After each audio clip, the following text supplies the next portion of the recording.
ANM ನ್ಯೂಸ್ಗೆ ಸ್ವಾಗತ. ಟಿಪ್ಪು ನಗರ UGD ಸಮಸ್ಯೆ ಬಗ್ಗೆ ಆರ್ಕೆ ಉತ್ತರ ನೀಡಿದ ಪೌರಾಯುಕ್ತರು. ಚಿಂತಾಮಣಿ ನಗರದ ಟಿಪ್ಪು ನಗರದ 15ನೇ ವಾರ್ಡಿನ ನಗರಸಭಾ ಸದಸ್ಯ ರುಬಿಯಾ ಸುಲ್ತಾನ್ ತನ್ನ ವಾರ್ಡಿನಲ್ಲಿ ಒಳಚರಂಡಿ ವ್ಯವಸ್ಥೆಯನ್ನು ಸರಿಪಡಿಸುವಲ್ಲಿ ನಗರಸಭೆ ಅಧಿಕಾರಿಗಳು ಸೇರಿದಂತೆ ಜಿಲ್ಲಾ ಮಟ್ಟದ ಅಧಿಕಾರಿಗಳು ಸಹ ವಿಫಲರಾಗಿರುವ ಬಗ್ಗೆ ನಗರಸಭೆ ಅಧಿಕಾರಿಗಳ ವಿರುದ್ಧ ಸೋಮವಾರ ಆಕ್ರೋಶ ವ್ಯಕ್ತಪಡಿಸಿದ ಬೆನ್ನಲ್ಲೇ ಮಂಗಳವಾರ ಬೆಳಗ್ಗೆ ನಗರಸಭೆ ಪೌರಾಯುಕ್ತ ಚೇತನ್ ಕೊಳ್ವೆ ವಾರ್ಡಿಗೆ ಭೇಟಿ ನೀಡಿದರು. ಭೇಟಿ ನೀಡಿದ ಪೌರಾಯುಕ್ತರು ಖುದ್ದು ಪರಿಶೀಲನೆ ನಡೆಸಿದ ನಂತರ ಸಮಸ್ಯೆ ನಿವಾರಣೆಗೆ ಕ್ರಮ ಜರುಗಿಸುವ ಬಗ್ಗೆ ಉತ್ತರಿಸದೆ ಆರ್ಕೆಯ ಉತ್ತರ ನೀಡಿದರು.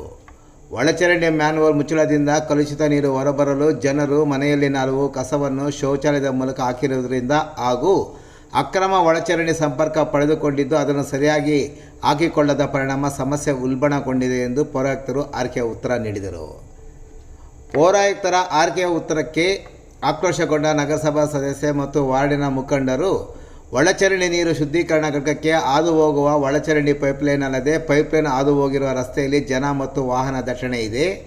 ಒಳಚರಂಡಿಯ ಮೇಲೆ ಅಳವಡಿಸಿರುವ ಮ್ಯಾನ್ಹೋಲ್ಗಳು ಮುಚ್ಚಳಗಳು ಕಳಪೆಯಾಗಿ ಹಾಳಾಗಿ ಮುಚ್ಚಳಗಳು ಇಲ್ಲದೆ ಮ್ಯಾನ್ಹೋಲ್ಗಳು ಬಾಯಿ ತೆರೆದುಕೊಂಡಿರುವುದರಿಂದ ಅದರೊಳಗೆ ಕಸ ಕಡ್ಡಿ ಸೇರಿಕೊಂಡಿದೆ, ಅದನ್ನು ಗಮನಿಸಿ ಎಂದು ತರಾಟೆಗೆ ತೆಗೆದುಕೊಂಡರು.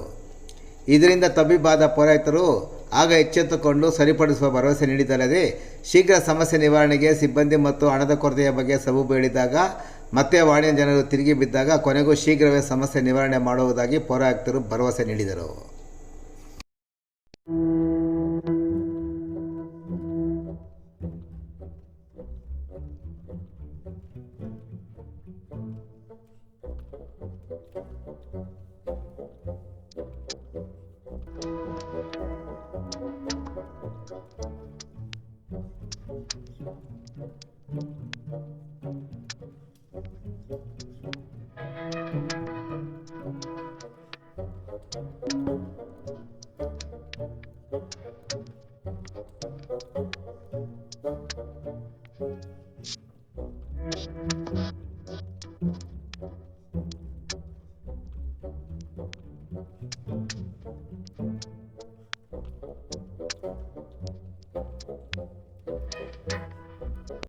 ಇಲ್ಲಿ ಮೂಲಭೂತ ಸೌಕರ್ಯ ಸರಿಯಾಗಿಲ್ಲ ಸರ್, ಅದ್ರ ಬಗ್ಗೆ ನೀವೇನು ಹೇಳ್ತೀರಿ? ಇವತ್ತು ವಾರ್ಡ್ ವಿಸಿಟ್ ಮಾಡಿದ್ದೀವಿ ನಾವು ನಮ್ಮ ಅಧ್ಯಕ್ಷರು ಮತ್ತು ಕೌನ್ಸಿಲರ್ ಜೊತೆ. ಹಲವಾರು ಸಮಸ್ಯೆಗಳು ನಮ್ಮ ಗಮನಕ್ಕೆ ಬಂದಿದೆ. ಯುಜಿಡಿ ಸಮಸ್ಯೆ ಒಂದಿತ್ತು, ಅದನ್ನ ನಾವು ಮುಂದಿನ ಅನುದಾನದಲ್ಲಿ ತಗೊಂಡು ಕೆಲಸ ಮಾಡ್ತೀವಿ. ಕ್ಲೀನಿಂಗ್ ಸಮಸ್ಯೆ ಇದೆ, ಕ್ಲೀನಿಂಗು ಕೂಡ ಆದ್ಯತೆ ಮೇಲೆ ಗಮನ ಹರಿಸಿ ಅದ್ರ ಬಗ್ಗೆ ಕ್ರಮ ವಹಿಸ್ತೀವಿ. ಮತ್ತು ನೀರಿಗೆ ಸಾಧಾರಣ ತೊಂದರೆ ಏನಿಲ್ಲ, ನೀರಿಗೆ ಚೆನ್ನಾಗಿ ಬರ್ತಾ ಇದೆ. ಒಂದು 2-3 ಬೋರ್ವೆಲ್ಗಳಿದೆ, ನೀರಿನ ಬರ್ತಾ ಇದೆ. ಅದೇ ಯುಜಿಡಿ ಹಳೆ ಇದಾದ ಕಾರಣ ಯುಜಿಡಿ ಸಮಸ್ಯೆಗಳಿದ್ದಾವೆ. ಆಮೇಲೆ ಸ್ವಲ್ಪ ಕ್ಲೀನಿಂಗ್ ಎರಡರ ಬಗ್ಗೆ ನಾವು ಆದ್ಯತೆ ಮೇಲೆ ಕ್ರಮ ವಹಿಸ್ತೀವಿ. ಪದೇ ಪದೇ ಇದೇ ಸಮಸ್ಯೆ ಆಗ್ತಾ ಇದೆ ಸರ್, ಯಾಕೆ ಸರ್ ಆಗ್ತಾರೆ ಇದು? ಅದೇನಂದರೆ ಅನಧಿಕೃತವಾಗಿ ತೊಗೊಂಡಿರ್ತಾರೆ, ಅನಧಿಕೃತ ಕನೆಕ್ಷನ್ ತೊಗೊಂಡಿರ್ತಾರೆ. ಕನೆಕ್ಷನ್ ತೊಗೊಂಡ ಸಂದರ್ಭದಲ್ಲಿ ಕರೆಕ್ಟಾಗಿ ಪ್ಯಾಕಿಂಗ್ ಮಾಡಿರಲ್ಲ. ಅಂಥ ಸಂದರ್ಭದಲ್ಲಿ ನಮ್ಮ ಲೈನಲ್ಲಿ ಸಿಲ್ಟ್ ಆಗುವಂಥದ್ದು, ಕಲ್ಲು ಮತ್ತು ಯುಜಿಡಿಯಲ್ಲಿ ಎಲ್ಲ ಹಲವಾರು ವಸ್ತುಗಳು, ಬಾಟಲ್ಗಳಾಗಲಿ ಪ್ಯಾಚ್ಗಳಾಗಲಿ ಎಲ್ಲ ಕಂಡು ಬರ್ತಾ ಇದೆ. ಅದರಿಂದ ಬ್ಲಾಕೇಜ್ ಆಗ್ತಾಯಿದೆ. ಈ ಬ್ಲಾಕೇಜ್ ಮೂಲಭೂತವಾಗಿ ಅನಧಿಕೃತವಾಗಿ ಸಂಪರ್ಕಗಳಿಂದ ಈ ಥರ ಆಗ್ತಾ ಇದ್ದಾವೆ. ನಮ್ಮಲ್ಲೂ ಕೂಡ ಕಂಪ್ಲೇಂಟ್ ಬಂದ ತಕ್ಷಣ ಅದನ್ನು ಆದ್ಯತೆ ಮೇಲೆ ಪರಿಗಣಿಸಿ ಅದನ್ನು ಕ್ಲಿಯರ್ ಮಾಡುವಂಥದ್ದು ಮಾಡ್ತಾಯಿದ್ದೀವಿ. ಆದರೂ ಕೂಡ ಸಮಸ್ಯೆ ಮರುಕಳಿಸ್ತಾನೇ ಇರುತ್ತೆ.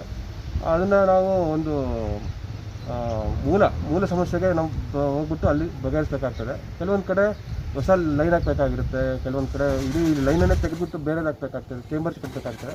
ಅಂಥವನ್ನೆಲ್ಲ ನಾವು ಆದ್ಯತೆ ಮೇಲೆ ಪರಿಗಣಿಸಿ ಕೆಲಸ ಮಾಡ್ತೀವಿ. ಏನಾದರೂ ಸಮಸ್ಯೆ ಇದ್ದರೆ ನಗರಸಭಾ ಸದಸ್ಯರು ಅಧಿಕಾರಿಗಳಿಗೆ ಹೇಳಿದ್ರೆ ಅವರು ಬೇಜವಾಬ್ದಾರಿ ಥರ ಮಾತಾಡ್ತಾರೆ, ಇಲ್ಲ ಕೆಲಸನೇ ಮಾಡಲ್ಲ ಸರಿಯಾಗಿ ಅಂತ ಆರೋಪ ಇದೆ. ಅದೇ ಯಾವುದೇ ಕೆಲಸ ಮಾಡೋಕ್ಕೂ ಅನುದಾನ ಬೇಕಾಗ್ತದೆ. ಅನುದಾನದ ಇವಾಗ ಕೋವಿಡ್ ಆಗಿತ್ತು, ಕೋವಿಡಿಂದ ಟ್ಯಾಕ್ಸ್ ಕಲೆಕ್ಷನ್ ಆಗಿರಲಿಲ್ಲ ಏಪ್ರಿಲ್, ಮೇ, ಜೂನ್ ತಿಂಗಳಲ್ಲಿ. ಇವಾಗ ಲಾಕ್ಡೌನ್ ಓಪನ್ ಮಾಡಿದ್ಮೇಲೆ ಟ್ಯಾಕ್ಸ್ ಕಲೆಕ್ಷನ್ಗಳು ಮಾಡ್ತಾಯಿದ್ದೀವಿ. ಸೊ ಮುಂದಿನ ದಿನದಲ್ಲಿ ಅನುದಾನಗಳು ಬಂದಿದ್ದಾವೆ. ಅನುದಾನವನ್ನು ಉಪಯೋಗಿಸ್ಕೊಂಡು ಮತ್ತು ನಗರಸಭೆ ಅನುದಾನಗಳು ಉಪಯೋಗಿಸ್ಕೊಂಡು ಮುಂದಿನ ದಿನಗಳಲ್ಲಿ ಕಾಮಗಾರಿಗಳು ಮಾಡ್ತೀವಿ. ಈಗ ಅನುದಾನ ಪ್ರಶ್ನೆ ಅಲ್ಲ ಸರ್, ಸ್ವಚ್ಛತೆ ಮಾಡ್ತಾ ಇಲ್ಲ, ಏನಾದರೂ ಈಗ ಕ್ಲೀನಿಂಗ್ ಮಾಡಿ ಹೇಳಿದ್ರೆ ಸರಿಯಾಗಿ ಟೈಮ್ ಬರಲ್ಲ ಅಂತ ಅವರ ಆರೋಪ. ಸ್ವಚ್ಛತೆ ನಾವು ನೋಡಿದ್ದೀವಿ, ಗಾಡಿಗಳು ಬರ್ತಾ ಇದ್ದಾವೆ. ಜನಗಳು ಏನು ಮಾಡ್ತಾರೆ, ಗಾಡಿಗಳಿಗೆ ಕೊಡೋದಿಲ್ಲ. ಗಾಡಿಗಳಿಗೆ ಕೊಡದೆ ಗಾಡಿಗಳಿಗೇನಾದರೂ ಅವರು ನಾವು ಸೆಗ್ರಿಗೇಟ್ ಮಾಡಿ ಕೊಡು ಅಂತ ಹೇಳ್ತೀವಿ. ಅಂದರೆ ಮೂಲದಲ್ಲೇ ಹಸಿ ಕಸ ಒಣ ಕಸ ಬೇರ್ಪಡಿಸ್ಕೊಡು ಅಂತ ಹೇಳ್ಬಿಟ್ಟು ಅವ್ರಿಗೆ 2 ಡಬ್ಬಗಳು ಕೊಟ್ಟಿದ್ದೀವಿ. ಆದರೂ ಕೂಡ ಸಾರ್ವಜನಿಕರು ಇದಕ್ಕೆ ಸ್ಪಂದಿಸ್ತಾ ಇಲ್ಲ. ಅದಕ್ಕೆ ನಾವು ಇನ್ಸಿಸ್ಟ್ ಮಾಡಿದಾಗ ಏನು ಮಾಡ್ತಾರೆ, ಅಲ್ಲಿ ಇಲ್ಲಿ ಕಸ ಹಾಕೋದಂತ ಮಾಡ್ತಾರೆ. ಸೊ ಅದನ್ನು ಸ್ವಲ್ಪ ಕಡಿವಾಣ ಹಾಕಬೇಕು. ಮತ್ತು ಈ ಬಗ್ಗೆಯೂ ಕೂಡ ನಾವು ವ್ಯಾಪಕವಾಗಿ ಐಸಿ ಕಾರ್ಯಕ್ರಮಗಳು ಮಾಡಿದ್ದೀವಿ. ಮುಂದೆನೂ ಕೂಡ ವಾರ್ಡ್ ಸದಸ್ಯರು, ಅಧ್ಯಕ್ಷರು ಎಲ್ಲ ಸೇರ್ಕೊಂಡು ನಾವು ಇನ್ನೂ ಹೆಚ್ಚಿನ ರೀತಿಯಲ್ಲಿ ಅರಿವು ಮೂಡಿಸುವಂಥ ಕಾರ್ಯಕ್ರಮಗಳು ಮಾಡ್ತೀವಿ.